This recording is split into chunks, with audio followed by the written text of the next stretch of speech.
Kita ke berita terakhir, Tribuners. Sampah dari pengunjung berserakan di tempat nongkrong belakang Bandara Patimura, Ambon.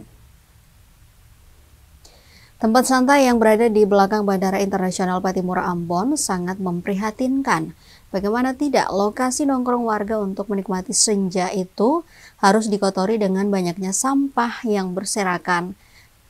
Pantauan tribunambon.com, Kamis 30 Oktober 2025 di lokasi, sampah di sana banyak didominasi botol plastik, bungkusan makanan.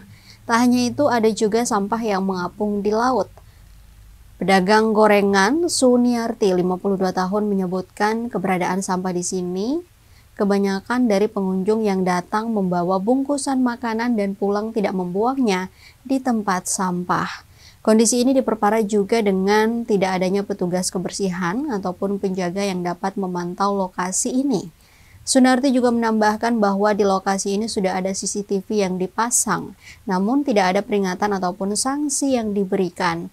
Untuk itu dirinya berharap adanya kesadaran dari pengunjung untuk bertanggung jawab terhadap sampah milik mereka sendiri.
Download Tribun X sekarang, menghadirkan lokal menjadi Indonesia.